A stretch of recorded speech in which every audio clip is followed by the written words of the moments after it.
Ah, yes, I understand. I'll make this short. Okay. By the mercy of the Blue Dragon.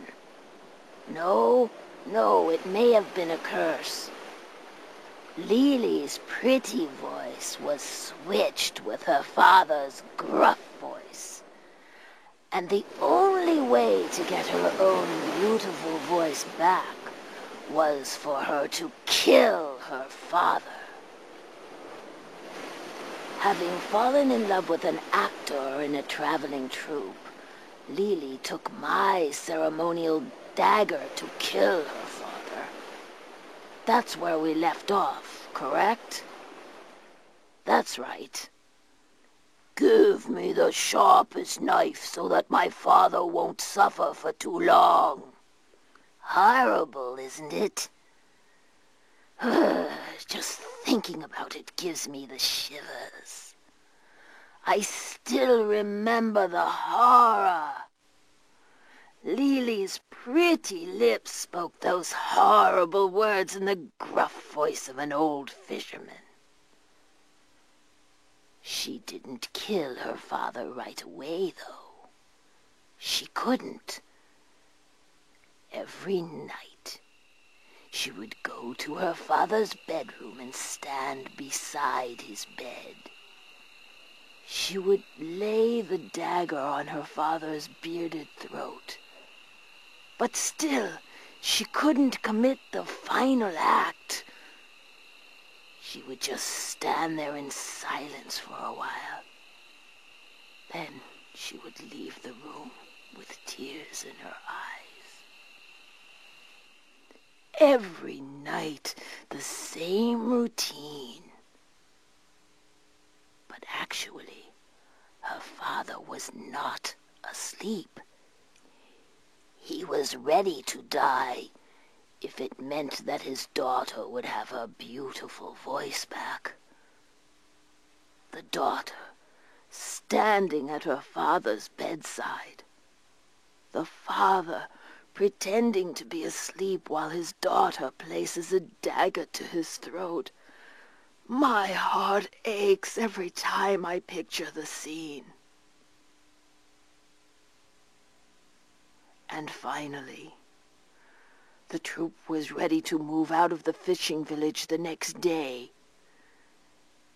Lily made up her mind and entered her father's bedroom again. But the bedroom was empty.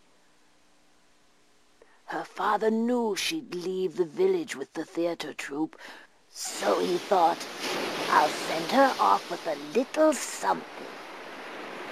And he had gone out to sea in search of some fish you could catch only on the night of new moon. But irony of ironies, that very night, a storm rolled in, and the seas raged wildly. The next day, the sun reappeared and rose high overhead, but there was still no sign of Lily's father. It was just like that night some while ago.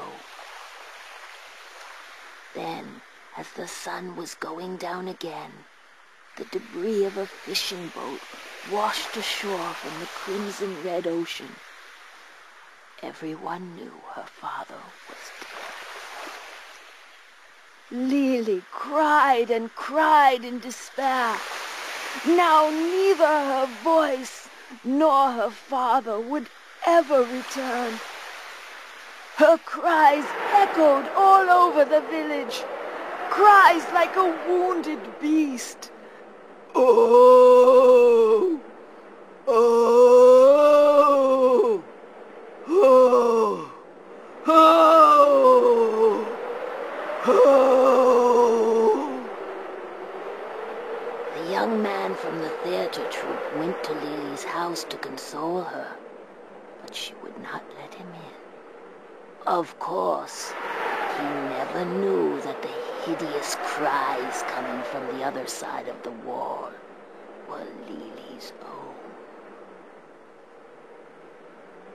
late that evening, after the sun went down, the cries came again.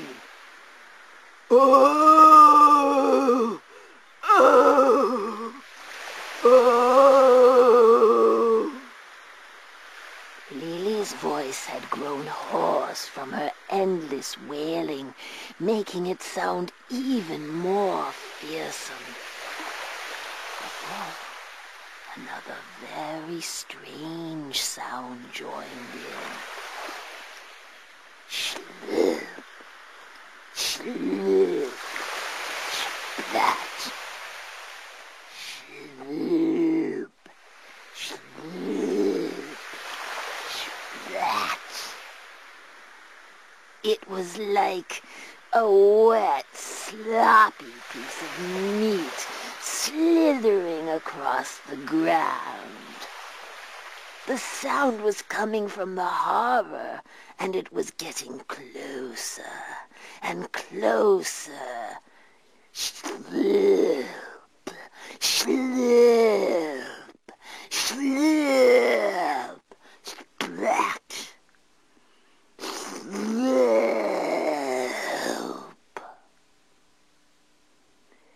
And then the gulls started to screech, too, perhaps because they wanted that meat.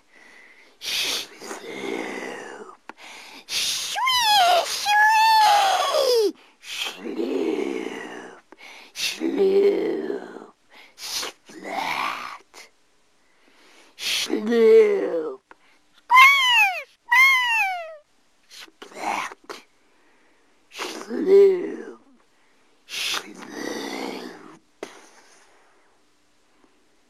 The sound stopped right in front of Lily's house. Soon the door began to open. Creak.